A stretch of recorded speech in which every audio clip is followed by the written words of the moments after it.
Okay, this takes us to our second category, our second pillar, if you will, on journaling. So we're going to go into further exercises on body awareness, but I first want to kind of outline some notes on the journaling practice. Because as we'll see, all of these things become very linked together and necessary for each step. So before our third exercise in body awareness, we're going to be talking about journaling. In a previous video, we were already talking about how to structure our practice in an optimal way. You can take what you like from there. You can leave what you don't want. It is totally up to you. And you can do the same with this. So your journal, your notebook, we've had from the beginning. We've written in our motivations and our goals. And then we have also been journaling our exercises through the body awareness. So when we are making a journal entry for our practice, this should only be for practicing music or whatever skill we're practicing. So if we are practicing guitar, we want this journal to be solely for practicing guitar. Okay? When we sit down to practice, we're going to open our journal and we want to write in the date, the time, how long you intend to practice for, let's say 10 minutes. Okay, and at the end you can write in how long you actually did. But let's just say you're giving yourself a goal of 10 minutes. It could be 20 minutes, it could be half an hour, it could be 5 minutes. Let's say you only have 5 minutes, right? You have the time, how long you're going to be practicing for, and how long you did at the end. Then we want to note what exercises we're doing, whether it's the spider walk or some kind of chromatic exercise, a right hand exercise, whatever. I'm going to highlight under that how long you did it for, what are some issues you can find with it, or things that you think you need to improve upon, and what you're going to do to improve upon it. So when we are journaling our practice, it is the goal to construct a micro goal for the practice session. Now I'm calling it a micro goal. It could be a daily goal or what have you. But the micro goal is something that you are setting out to complete within one practice session.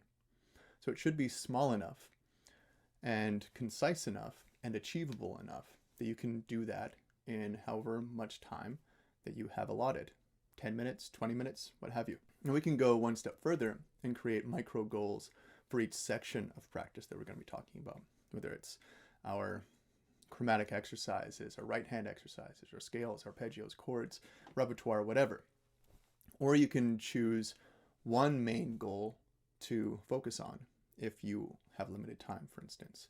If you have limited time, like you only have 5 minutes or something, you might want to focus on learning one bar of a piece that you're working on, or kind of perfect a certain riff that you're learning or writing for, like a band that you're playing in, for instance. Or something that you've found in band practice is constantly kind of tripping you up. So you can go directly to that, slow it down, practice it over and over again. Make sure that it's achievable. Maybe it's like, I want to be able to play this riff at 90% tempo, right? So 90% of the speed. Then we play it live. And I'm going to do that by slowly working up to that, right? And I'm going to start at a slow tempo to make sure I can play it correctly. Or it could be increasing tempo for your major scales, or it could be a certain chord change, the change from G major to D major, for instance. And so your micro goal could be, I want to improve the change, right? So how are you going to do that? And what steps are you going to take to achieve that goal? Write that down in your journal, and then pretty well make sure that it's achievable enough, that you're at least improving upon it, right? So you could have a goal that spans several practice sessions. If you're just trying to, you're still figuring out what to do to achieve that goal. That's okay. We want to go easy on ourselves. If we don't meet our goal, that's okay. But the goal is there for you to return to your focus. So if you find yourself meandering from there and doing things that aren't related to what you had intended on practicing, then we want to refocus, right? So that is the thing that is kind of anchoring us in this mindful approach that we are taking. So let's say with the spider walk, you're focusing on having your fingers directly behind the frets. And you're finding sometimes you're getting a little bit too far back on that fret. And we're getting this buzzing sound, right? So that's something that you could focus on. You can note that in your journal. And then you are going slowly and trying to correct that. And so on. It could be your right hand. You could be noticing that you aren't alternate picking all the time. Sometimes you're playing just down. Maybe if you focus on your right hand too much, then your picking kind of loses its place. So we can isolate the right hand maybe. Oh, my picking is getting out of sync, or I'm not picking down and up. So you might note, I'm going to work on the right hand. So we can just try down, up, with no fingers on the left hand. Down, up, switch strings, down, up, down, up, down, up, down, up. We can shorten the exercise to just 2 strings.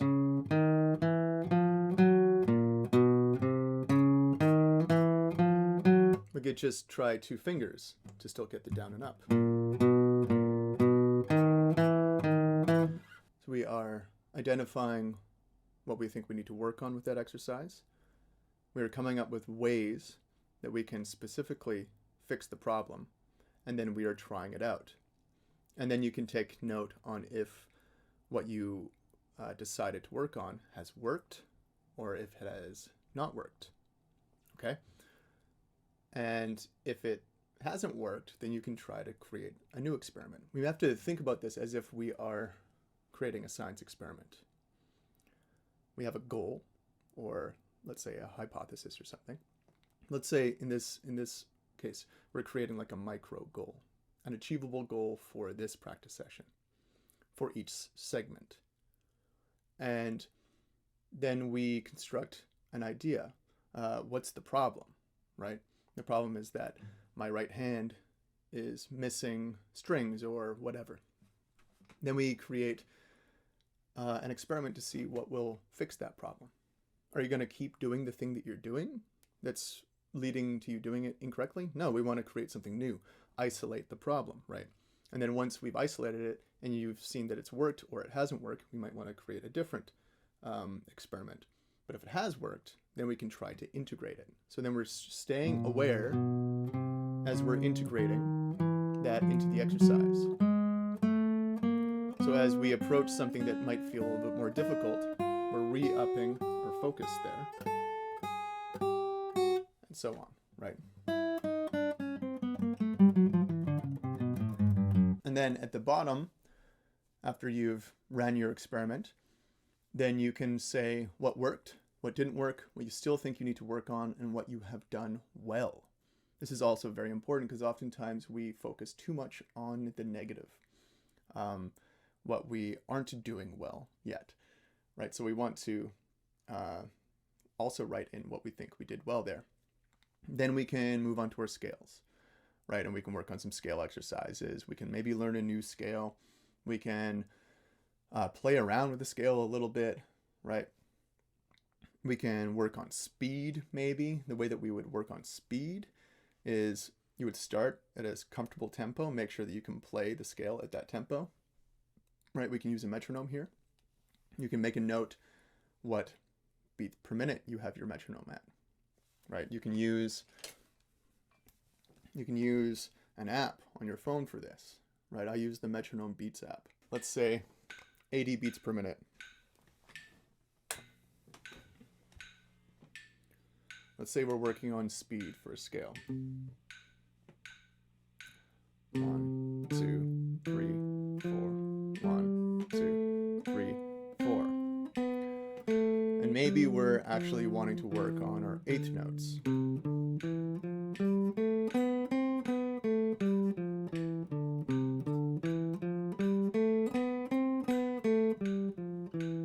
One and two and three and four and one and two and three and four, what have you. So if that's comfortable, we can choose a new tempo. Maybe try it at 100. 1 and 2 and 3 and 4 and...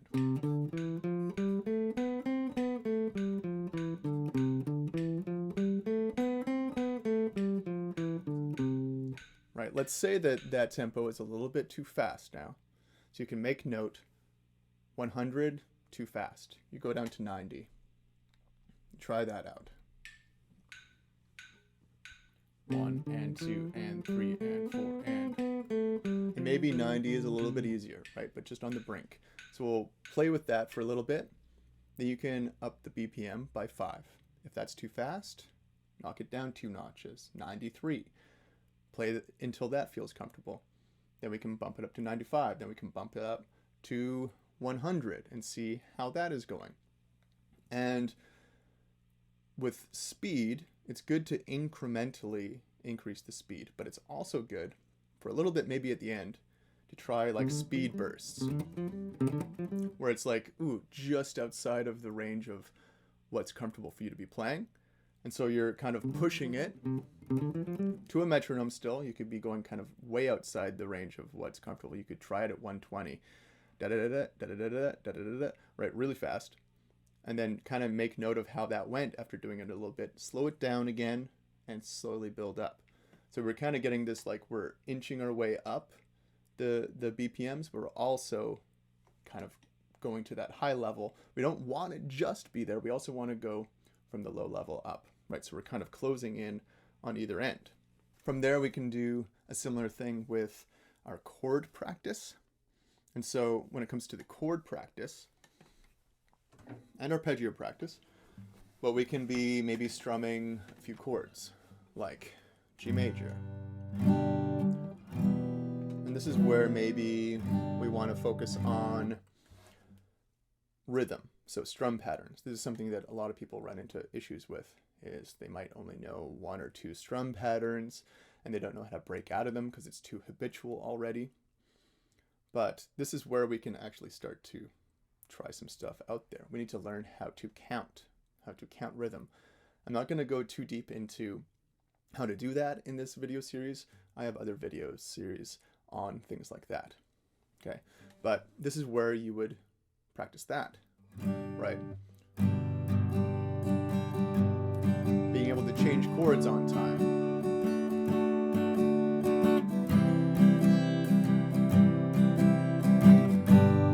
Let's say that maybe one chord change is a little bit more sticky. So we would stop and we would drill that chord change, just the 2 chords, G, changing to D, G, changing to D, and we would construct another example of a practice method that we think would lead to succeeding there, right? So we can think, oh, I'm going to try just isolating those 2 chords. Do the chords sound clear, right? Is there any buzzing or muting or what have you? You don't want that. You can write in your journal if you are getting that, right? And then what you think you would do to fix the problem. Okay, we're going to go into that in the next video. Then when it comes to repertoire, I'm going to use the example of a classical piece.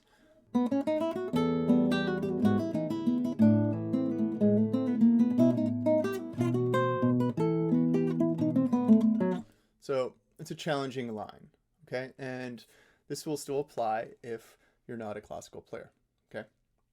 But in order to practice something that we're having difficulty with, or learn something, right? It's good to pick this apart, right? What's the beginning part? So we have to make sure that we can play that at a slow level.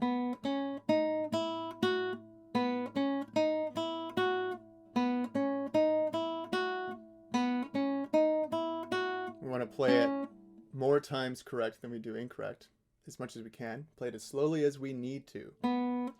How is our finger placement?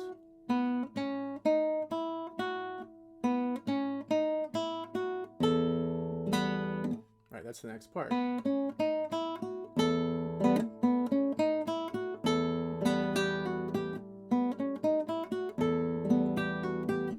And so on, okay? So I'm taking a small chunk, I'm repeating it over and over again slowly.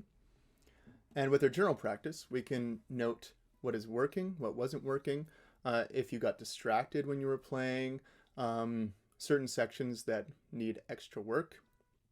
And oftentimes, if we're learning a new piece, let's say that I've already learned that beginning part, right? But I haven't learned like the fourth bar onward, let's say. So what people normally do is they begin it at the beginning of the song, and then they play to the part where they don't know, and then they'll get stuck, and then they'll probably go back to the beginning, and they'll do that for a while, and then maybe they'll learn a note or two. But this isn't what we want to be doing, because our focus is somewhat limited. We want to take advantage at the beginning of when we start learning something, like we just started on the repertoire part, the songs part. So at the very beginning, we want to take advantage of that renewed focus. So we want to learn a part that we don't know. Let's say that you've already worked on the first 4 bars. And then the next time you sit down, you could say, I'm going to work on bar 5 to bar 9 now, right? So you're learning the next part. So you start at bar 5. You don't start at the beginning and play through that. You start at bar 5. You start learning it bar by bar, looping each bar, going slowly, then integrating that. Now you're doing 2 bars at a time, okay? And then you're playing the whole 4-bar phrase. And then we integrate that with the beginning. So let's say that you create a micro goal. For this specific piece, I want to learn bar 5 to 9 today, okay? Maybe it's just bar 5 and 6. That's pretty manageable as well. So I want to learn bar 5 and 6 in this practice session. I'm going to spend 5 minutes doing it, or 10 minutes doing it. And then you make note how it went. Times that you got distracted, times that you played through, right? Because that will often happen. We will just kind of play through by accident. And then we'll say, oh, I was supposed to be doing these 2 bars, but I played to the end of the song, right? So we want to come back, do those 2 bars, and kind of loop that. And then we are working with manageable goals, right? We're setting micro goals, daily goals, and then we can say what worked and what didn't work. And then we can spend time integrating that. So those bar 5 and 6, you can then start at the beginning and integrate to bar 6, right? So the reward for learning something new was playing something that you already have learned. And then at the end, you can have some final notes, write in stuff that you did well, things where you're getting distracted, and you can say things that used to be problems that are no longer problems looking back, right? So this is kind of how we can structure our practice and our journal session for our practice. At the end, you will write in how long you practiced for, if you practiced for 10 minutes like you intended, or if you went over, but we want to stick to that practice. We're setting aside a certain amount of time, and we don't want to stop until that time has elapsed. You can even set a timer. So on your phone or whatever, on an alarm clock, if you don't want to use your phone because it's a distraction, you can set your timer for 10 minutes, and then after the 10 minutes has elapsed, you can stop or you can go over, but don't stop before the 10 minutes has elapsed.